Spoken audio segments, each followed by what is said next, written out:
Hello everyone, welcome back to my kitchen.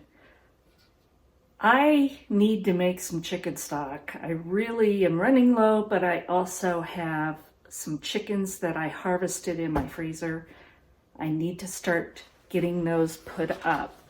And I love making homemade chicken stock and then canning it, but I don't do a short process. This will be going for probably till tomorrow. And I do that, I make sure that I get everything out of that chicken possible before I discard what's left. My biggest problem is when I make it, I make a lot. And in the past, all I've had to use is aluminum pots, and I don't really like doing that, but to have a large enough pot, that's what I had.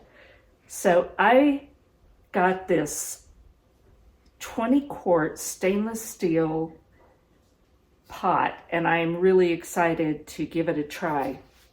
The brand is, I think, Ciwete. It's Ciwete. And let me tell you, this is a heavy-duty pot, which is what I want for stock. It's 1810 stainless steel, so it's not lightweight. And it's got an extra thick bottom, and you can see it's not a ridge, it's actually beveled. But it's triple thickness with aluminum in between, and what that does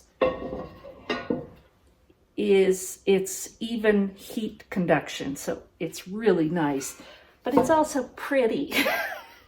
And I love this because I can have it sitting out, and I don't mind because it's really just a pretty pot. Has copper handles that are riveted on, has a glass tempered lid, and that also has the riveted on copper handle. And it fits pretty tight, so it's really going to be nice. One thing that I love, most of my stock pots don't, and I don't know if you can see it, but they don't have markings on the inside. This has markings for up to from 6 quarts to 20 quarts inside, so you can see what your level is at. But it's just beautiful, and I'm really looking forward to giving this a try. And I'll have a link below if anybody's interested in purchasing one, because it was not a bad price, and again, I don't like using aluminum for anything I'm cooking that long. And that goes doubly when I'm making something like my spaghetti sauce that I make in large batches. It's acidic, and I don't want that in aluminum. So I'm going to process 2 of these chickens, and it's still draining, that we harvested and that were in my freezer. So I'm going to cut these in some pieces. I'm going to add them to the pot with cold water, and I'll bring you back and show you what all goes in here. One is all cut up. I'm just going to add these pieces to the pot, and I sort of cut it up nice, but I didn't worry too much. Just mostly wanted to get it cut into smaller pieces to get as much of the goodness out of the bones as I can in the meat. Now I'm going to add water, and I'm going to add cold water, and I'm going to fill it pretty high, but I'm going to add some vegetables to it, so I don't want it all the way to the top. I may top it off after that. And I'm going to add a little bit of apple cider vinegar. That will help draw all of that wonderful goodness out of the chicken. I have 2 chickens cut up and in the pot. Now I'm going to add, and I added water about to the 16 quart level, and I'm going to add in my vegetables and spices, and then I may top it off. So I've got just a couple of carrots in big chunks.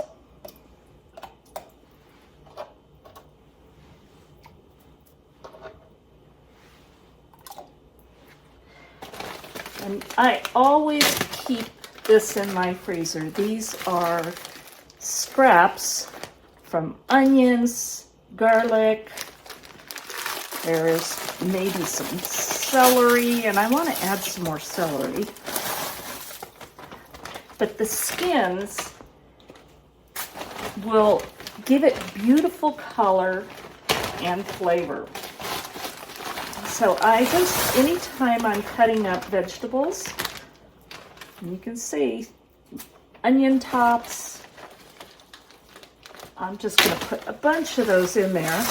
And I have more, so I'll be ready when my beef is ready to make stuff. And I'm just going to press that all down in there.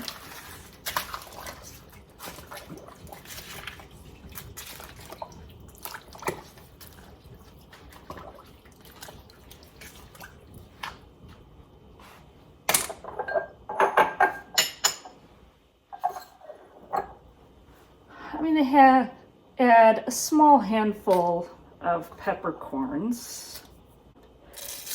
I've got some dehydrated garlic. I'm going to put a good amount in there.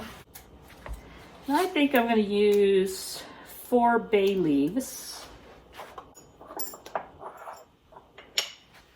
going to put some oregano, a hefty pinch or so. And you can season this however you like it. This is just what I like to put in there. And then I have some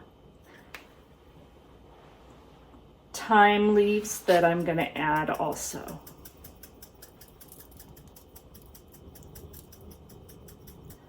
I have fresh and I could go out and get it, but it's rainy and windy. I'm not going to go out. So I'll use dried thyme.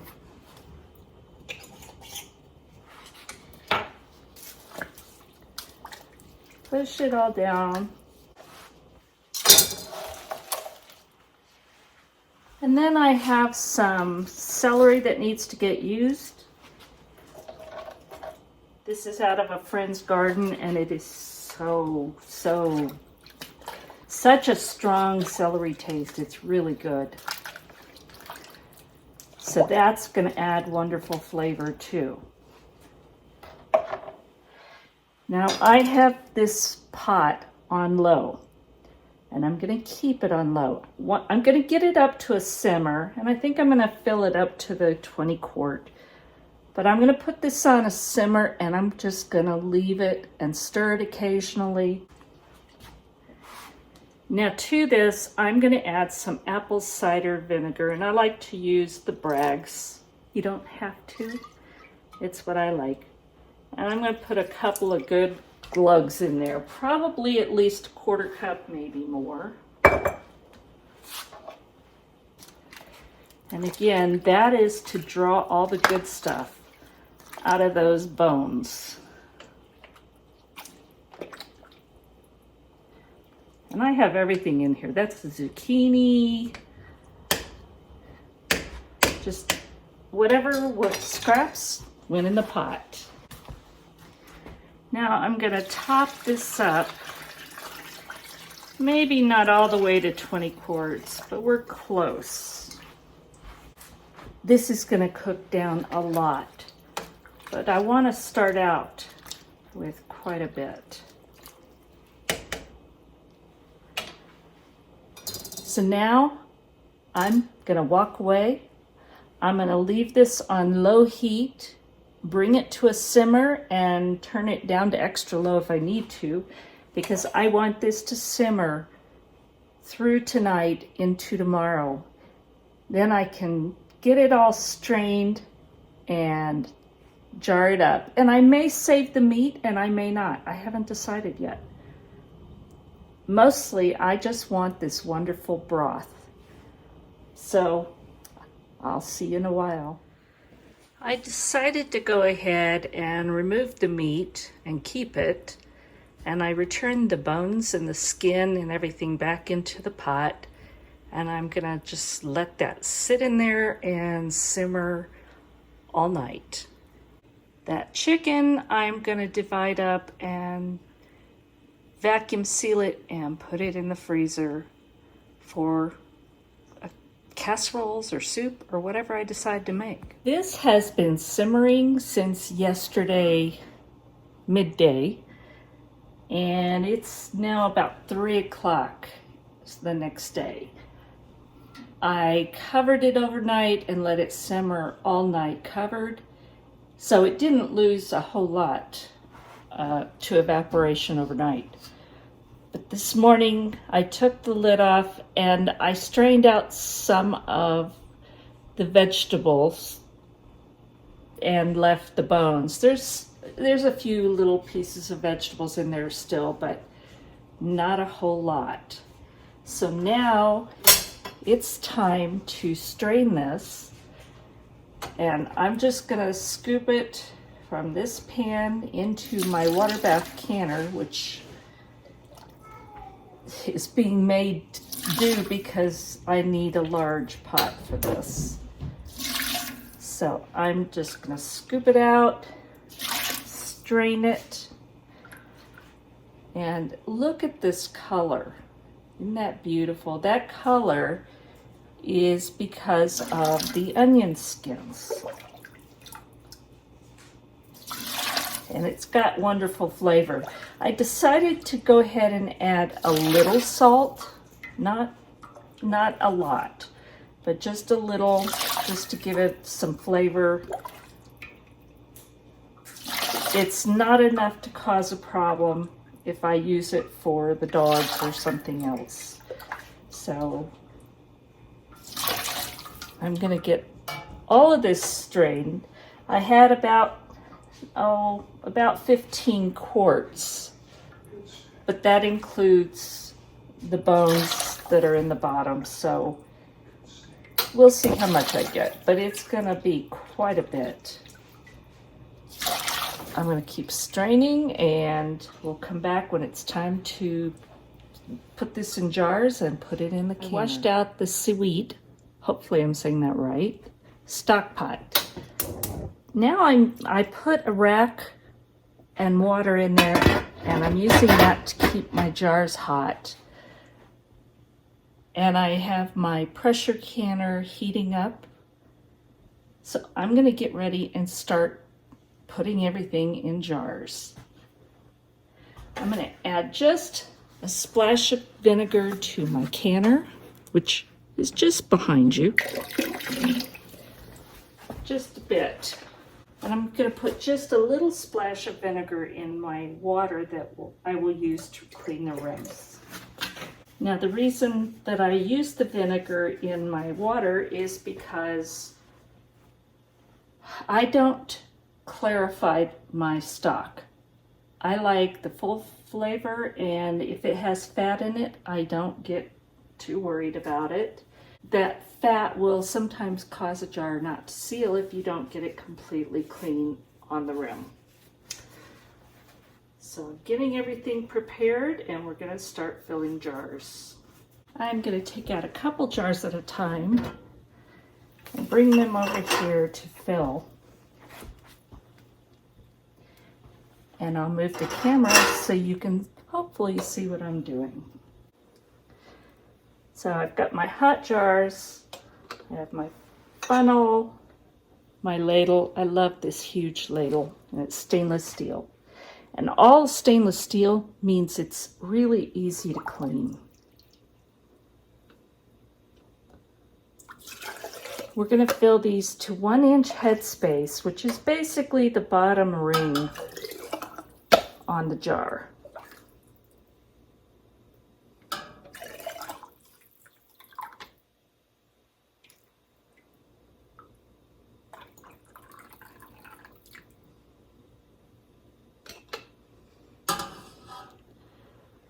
Just like that.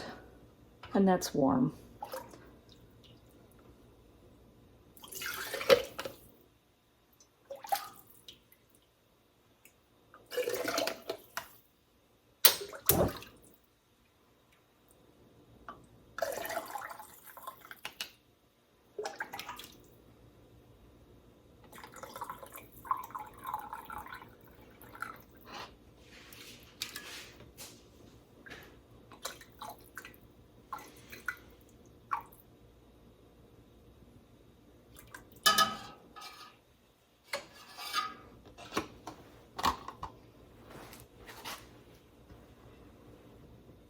Now I'm going to clean the rims using the water with vinegar.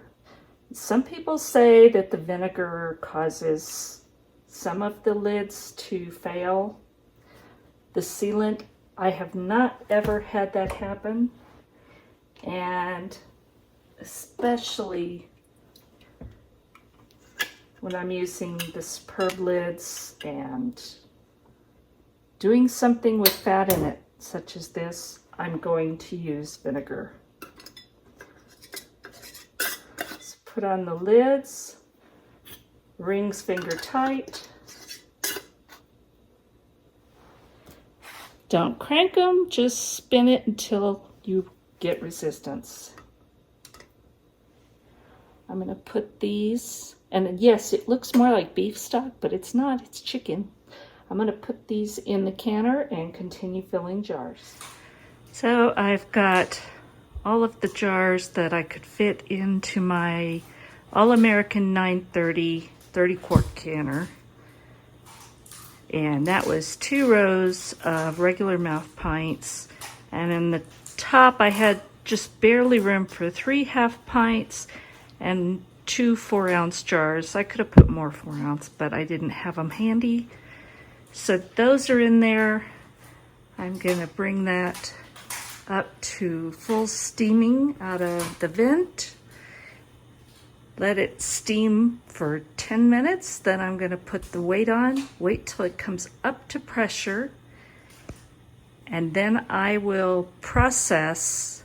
I'll put the weight on and I'll process them for 20 minutes for pints. And half pints and 4-ounce all processed the same as pints. This worked great for keeping my jars warm. And that is what I have left. And it will go in another canner load. So now I'm just gonna process this chicken stock. This is the next day. This is all that chicken stock. Actually, it's the 3rd day on that because I started it, and then yesterday I strained it and canned it, and it's all good. And I have a ton of chicken stock, that and that little bit over there. And then they had corn on sale, so we bought corn, and I did that too. And I used this pretty much every step of the way, for not for the canning part because that's all pressure canned, but this is what I cooked the stock in. It's what I kept all of the jars as I used them warm in. So that thing got used heavily, and I'm really happy with it. I love it, and I love the way it looks. And I'll have a link below if anybody's interested, because I really like this. Brian's already calling dibs on it, and he can use it, but I'm definitely keeping this one. So there you go. All my chicken stock made from my own harvested chickens, and veggies and veggie scraps, corn, and that corn is delicious and it stays crispy, so I have a video about that. Go check that out. It's easy to do and oh so good. So put your own food away. It's so worthwhile, and you'll be glad you did. Thank you so much for watching. I appreciate all of you. God bless, and we'll be back soon.